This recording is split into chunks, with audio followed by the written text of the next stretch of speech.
Yo, what's up, BM Market Page? So, mag new user tutorial tayo ng Smart Bro M2A Pocket Wi-Fi.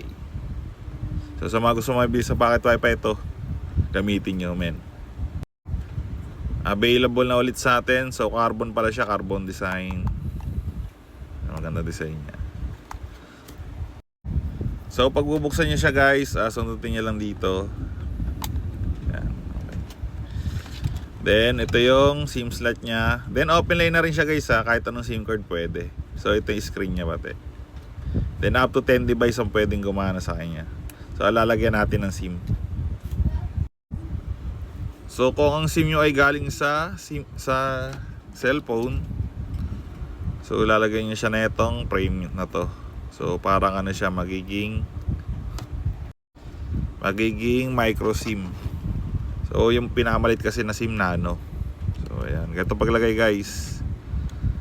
Ito yung kanto niya, nakaganyan. Pag nakalapat na, then, didiinin nyo ito, slide pataas. Ayan. Pag tumunog na, yun, nakalock na. So, pag bubuksan nyo naman, slide pa baba. Ayan, sangat, diba? Isa kasi nagkakamaling iba. So ito namang kasama niya, guys, meron siyang charger, adapter, cable, tas battery. Ayan. So brand new to, guys, brand new. So naka-plastic pa. Inopen lane lang natin para gumana yung mga iba pang SIM. Paglagay ng battery, ganyan. Ayan, pag lumapat na. Then sa pag-open naman, guys, makikita nyo dito yung logo. Ayan, o. Pang-open. Diinan nyo lang. Mga 5 seconds din lalabas na yan. Ibig sabihin, naka-open na siya. So ayan, guys, open lang siya. So makikita nyo dito GOMO. Nababasa nyo na yung SIM card. Pag nakalagay no SIM, ayusin nyo ulit yung paglagay nyo ng SIM card. Minsan kasi nagkakamali, hindi nakalapat talaga yung SIM. Then yan, nakago mo na siya. So mag-speed test tayo ngayon. Then, guys, nakakonect na tayo ngayon. Ayan, makikita yan, nakakonect na. Via USB ginawa ako. So mag-speed test tayo. GOMO to, guys, hindi pa naka-band lock yan. Ito may band locking, so pang stable ng signal. Kung anong malakas sa area nyo, pwede nyo i-test yan isa-isa. Then may change IMEI na rin siya. Kunyari gusto nyo i-try yung Globe at Home SIM, pwede rin Palm SIM, Rocket SIM. May mga promo kasi na kailangan ng change IMEI para gumana. Kasi ito, guys, pocket wifi siya do. So may mga promo na kasi na pwede sa cellphone lang. So gagawin nyo, lalagay nyo dito yung IMEI ng cellphone nyo para gumana yung promo. Example lang, Smart TNT yan, guys. Kaya Globe, yan. Kaya recommend ko para plug and play. Maganda GOMO, dito SIM, saka yung mga Rocket SIM yan, maganda yan. Pero kung gusto niyo naman yung mga TNT, Smart SIM, Globe SIM, kailangan nyo pa mag-change IMEI. So ayan yan, kaya may settings yan dyan. And ito, guys, 30 Mbps dito. So mag-speed test rin tayo sa Ookla. So ito pass.com yan. So ganun pa rin siya, guys. 20 to 30 Mbps siya. Then para ma-access nyo naman to, guys, itong IP nya, ito 192.168.1.1. Then pag dito kayo napunta, kung paano magpalit ng password o click nyo lang tong Smart Bro settings. Then click nyo lang tong advance. Then itong proceed sa baba. So ito, lalagay nyo dito yung username and password. So ang default password na ito at username ay Smart Bro. Makikita nyo rin to, guys, sa loob ng pocket wifi yung Smart Bro. Saka may manual din na kasama to guys. So ito guys, ito yung ano, settings.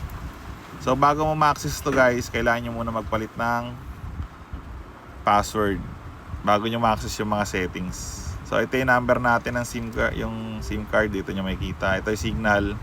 So kung makikita nyo, mahina ang GOMO dito sa area namin. So ganyan siya, 3 bar lang siya. Ang malakas na ano dito, Smart talaga. Saka ang GOMO sa Globe, iisa lang yan, isang signal lang yan guys. So kung malakas ang GOMO, recommend ko kung malakas ang Globe sa area nyo, ang recommend ko GOMO. Kung malakas naman ang Smart, TNT, yan magkakaisang ano lang naman yan eh. Same signal lang naman yan, Smart TNT, Rocket SIM yan. Andito SIM, iba rin nandito SIM guys. So ito, lalagay niya old password. So ito guys, example, ito yung old password niya. Ito sample password natin, Smart Bro. Kailangan malaki yung S. Tapos may mga ano siya, character na ganyan. Yan, example. At kasi ito 1, 2, 3, may number din dapat. Kailangan kaparehas. So ito guys, login na natin. Ito yung bago niyang password. Then login. So ayan, ma-access mo na yung SMS. So yun nga pala guys, kailangan mo rin pala palitan yung password na ito. Ito Wi-Fi password to. Ito naman admin password to. Tapos itong ano, yung Wi-Fi name, pwede mo palitan din yan. Pwede rin palitan yan. Then pag napalitan mo na sila, pwede mo na ma-access tong SMS. Ayan. So dito nag-text. Ito naman settings. Then ito advanced settings guys. Makikita nyo yung status dito. Ayan. Ito makikita nyo IMEI. Ito IMEI nya. LAN status, Wi-Fi. Ito MAC filter. Para mapili nyo lang kung sino yung mga nakakonect na gadget. Ito yung MAC filter guys. Lalagay nyo yung MAC ng ano, ng gadget nyo. Ilalagay. Then dito naman yung pag-change password din, kung gusto mo ulit mag-change password.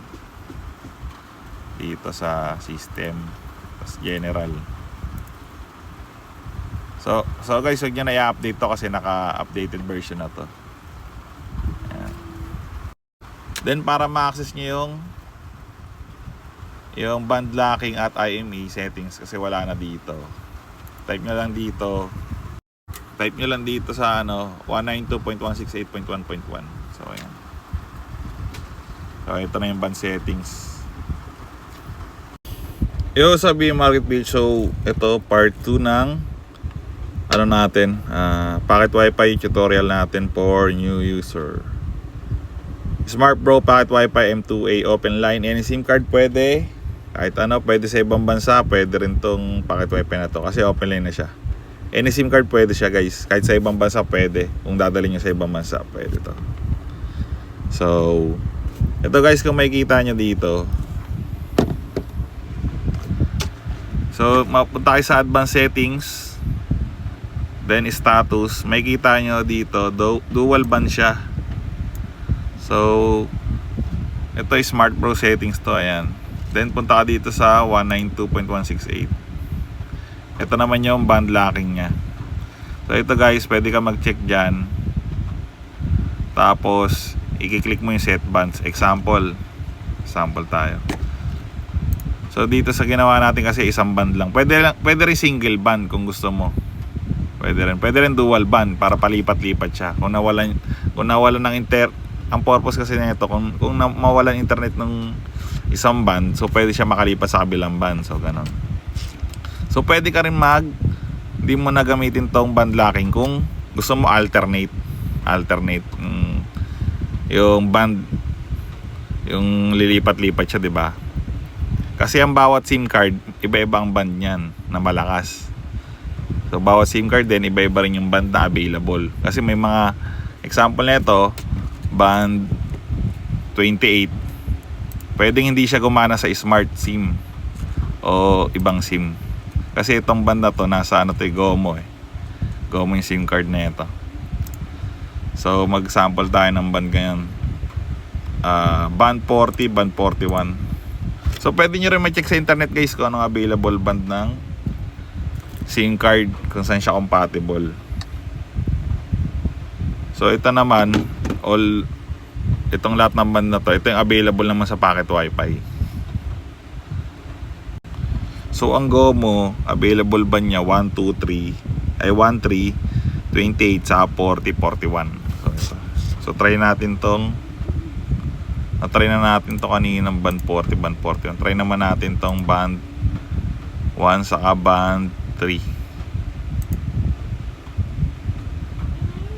Tapos click set band. Tapos lalabas dyan set band successfully. Okay, click lang okay. Then magre-restart yung internet natin. So magdi-disconnect yan, magre-restart yan. So mawawala ng connection. Ikita nyo dito yan guys. So wait nyo lang mag-disconnect. Pag nag-disconnect,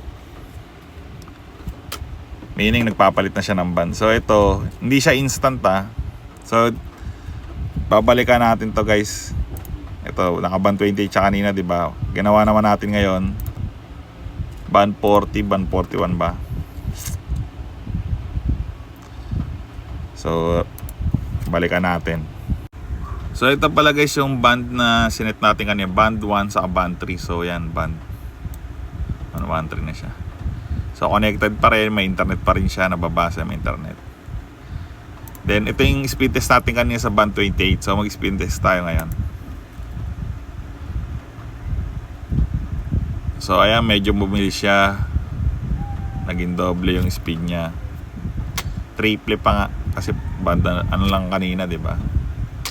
So ayan guys, dual band siya. Gumagana yung band settings niya. Then ito naman, change IMEI. Kung ilalagay mo yung phone mo, napaliwanag ko na yung sa part 1 eh. Itong change, balikan nyo na lang. So ayan guys, 27 Mbps siya, no? So ang maganda, depende sa area ang band guys ha. Ang mabilis sa area ko dito, band 1 saka 3. Pero pwede rin naman isa kung gusto mo stable lang. Pero maganda talaga dalawa para palipat-lipat siya, di ba? So ayan. So kung may mga iba pa kayong katanungan, message nyo lang ako sa store natin. Mabibili to guys sa Shopee, sa Orange app, saka TikTok, Black app. Ayan, doon tayo nagbebenta niyan. COD, cash on delivery nationwide. So mabibili siya doon. Then ano tayo guys, kahit kunyari may mga customer din matagal na nakabili. So may ano pa rin tayo, full warranty support case kung may mga tanungan kayo about sa wifi natin, packet wifi, ganon. May mga iba kayong di naintindihan, ganyan. Pwede kayo magtanong sa akin kahit matagal na kayo bumili.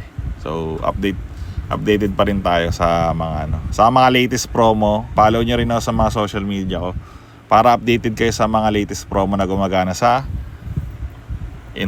packet wifi at modem na binibenta natin.